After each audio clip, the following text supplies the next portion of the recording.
So, Okay. yep. All right. I think the biggest pet peeve is when I say we play at the Division III level. You know, they kind of snub their nose at it a little bit, and they're more interested in the Division I level, which I think everybody is. But Yep. that's sometimes not in the cards for everyone.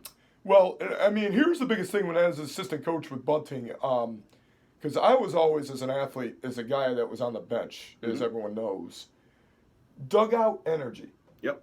I'm big on that. Yep. I mean, every single time our team's up to bat, I make sure guys are up at the fence cheering for their teammates, Yep. saying, kids will say stupid stuff like it's that means they should be all in. Right.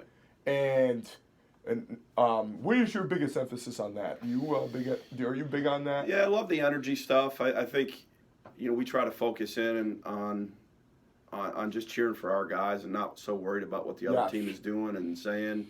I think that can kind of get distracting at times.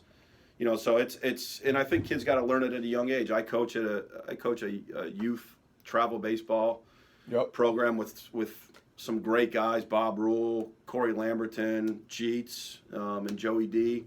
That's something we've preached to those guys since Yep. they were little, and I think the more kids can play for coaches like that, I think that just becomes second nature to them Well, when they get and to that now level. I don't know how much you're recruiting in travel baseball.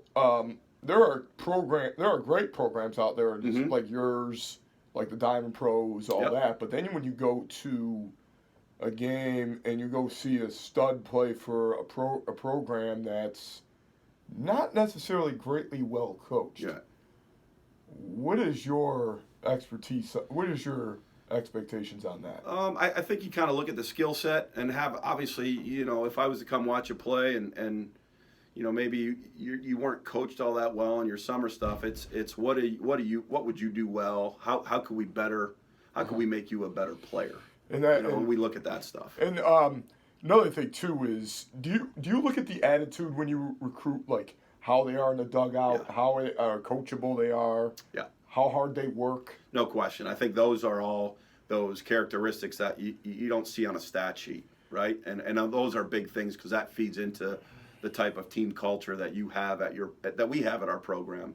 And guys that are me guys, that they're not gonna make it here. Well, here's another thing too is, like, you're seeing more analytics coming in baseball now, and the way that when I was under Bunting is like the old school way, like at the high school level, especially at the JV level, the varsity level, is when like you get a guy on and you get your speed guy number 2, and you want to bunt him over. Yeah. And a lot of coaches aren't doing that as Well, much anymore. Let me pause it. Yeah.